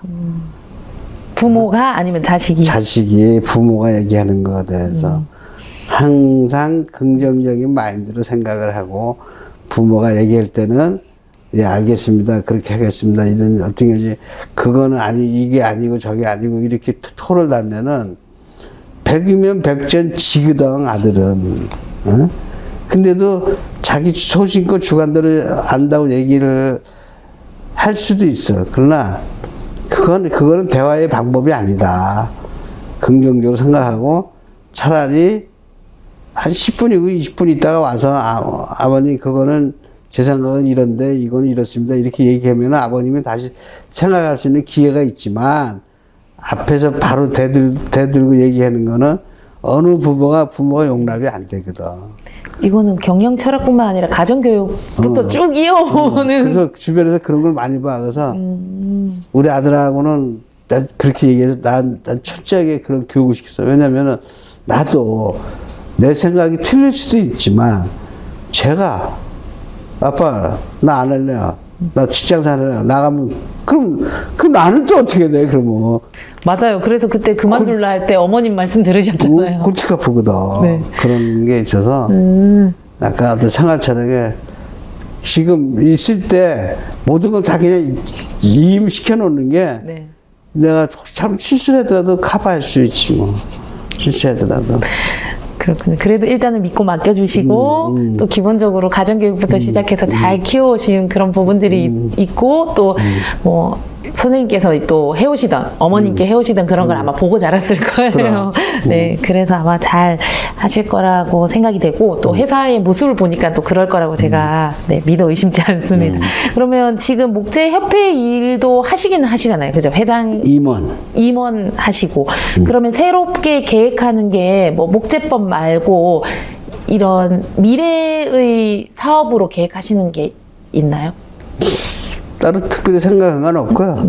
이제 이거는 이제 우리 아들이 이제 가업을 신게 받았으니까 아들이 이제 할 몫인데 이제는 이 목재 산업도 좀 과거하고 틀리게 서로 정보 교환하고 서로 이렇게 정보 교환해서 어떤 서로의 공익의 목적을 위해서 이익을 창출할 때가 왔다. 이게 목재 산업이나 뭐 서구의 목재 산업 분야에 어쨌든 바라는 점 이런 게 되실 수 있겠다. 그죠? 이 고향을 떠나서 이제 서구에 물론 이제 서구에 직장 생활을 하셨지만 서구에 지금 이제 사업으로 딱 자리 잡으신 게 이제 10년이 넘으셨어요. 그죠? 인천 서구를 어디 이제 다른 데서 이야기를 딱 들었을 때, 거기 내가 사업하는 곳이다. 라고 하는 어떤 자부심 같은 거를 이렇게 느끼실 수도 있을 것 같은데, 선생님 마음속에 인천 서구는 뭐 어떤 의미예요? 근데 인천 서구가 예상외로, 네. 예상외로 인구도 많을걸요? 맞아요. 인천시에서? 우리나라에서 두 번째. 그러니까 두 인구가 단위로. 네. 저 자릿도도 크고. 네. 그래서 나는 그거를 서구가 이렇게 큰 줄 몰랐어. 맞아요. 네? 송파구 다음으로 가장 인구가 많대요. 그래서 어떤 그런 면에서 자긍심을 하는데, 뭐, 서구에 특별하게, 서구에 뭐 문화생활이고 문화 혜택이고 이런 거를 내세울 만한 데가 특별하게 없어. 네. 특별하게. 그래서 나 앞으로- 그게 좀 특이하게. 근데 앞으로 앞으로 5년, 10년 되면은 네. 이제 청라 쪽이 많이 개발이 돼서 많이 좋아질 거라고 생각을 해. 그러면은 지금 하고 있는 일에 대해서 잠깐만 이제 말씀해 주시면은 지금은 이제 그 도지사직을 맡고 네. 계신데 어떤 업무를 하고 계신지 조금 소개해 주실 수 있어요? 도지사? 네네. 도지사 업무? 네네. 제가 부모님 고향의 업무 마지막으로 네. 부모님 고향에 대한 봉사활동을 하는 건데 전체 인구가 한 200만이라고 봐요. 미국 평화북도 도민이 네. 이제 평화 통일을 염원하면서 언젠가는 평화 통일이 되지 않겠느냐 이런 어떤 기대와 희망을 갖고 도민들을 케어하고 같이 활동하면서 그런데 안타까운 거는 1세대 어르신들이 자꾸 돌아가심으로 인해서 아직 고향을 가보지 못하는 그런 안타까움이 있죠. 그런데 제일 중요한 거는 3세, 4세들이 그 그러니까 할아버지 고향에 대한 어떤 생각이 점점 멀어지지 않나. 그런 게 좀 안타까워서 그런 홍보를 좀 많이 하고 또 그것뿐만이 아니라 우리 국민들한테 이북 5도 위원회에 평안북도가 있다는 이런 조직이 있다는 걸 홍보를 많이 해야 되겠다. 너무 모르는 사람들이 많아서. 그래서 내가 지사가 딱 되면서 나를 아는 지인들이나 친구들이 지사라는 직책도 모르고 또 그런 게 있다는 것 자체도 모르는 사람들이 많아. 그래서 이번에 지사가 됨으로 인해서 이런 조직이 있고 이런 이렇게 활동을 하고 있다는 거를 나는 지인들이 많이 이제 이번 일로 인해서 많이 알게 됐죠. 네. 그래서 협회에서 많이 활동을 하셔가지고 이제 지인들이 많으시기도 하고 어쨌든 이게 뭐 북한에서 출생하지는 않으셨지만 부모님께서 이제 평안북도 출신이시고 그리고 물론 인제에서 태어나셨지만 그 부모님을 보고 자라오면서 지금 봉사 차원에서 이제 이런 일을 하시고 또 그 초대 협회 회장을 역임하시는 그런 경험을 통해서 네, 업무는 뭐 훌륭하게 잘 해내실 거라고 생각이 되고 또 어깨도 되게 무거우실 것 같기는 해요. 그래서 이렇게 인터뷰를 좀 마치면서 바라는 점이나 또는 하고 싶은 말씀이나 뭐 이런 것들이 있으면 한 말씀 부탁드립니다. 제가 이제 우리 목적계도 1세대 어르신들이 다 이제 손 떼고 2세대로 갑승계로 다 넘어가고 있어요. 네네. 근데 좋은 점은 네. 2세들끼리 모임을 정량화하고 협회가 많이 활성화되고 있어요. 그 얘기는 서로가 불합리한 경쟁은 안 하고 자유로운 경쟁을 통해서 이익을 창출하고 산업을 보호 발전하는 그런 모습이 앞으로 좀 지속되지 않겠느냐. 그래야 서로가 같이 사는 길이니까. 그래서 그런 면에서는 좀 굉장히 고무적이지 않냐. 그리고 이거가 새로운 사람이 새롭게 들어올 수 있는 업종은 아니에요.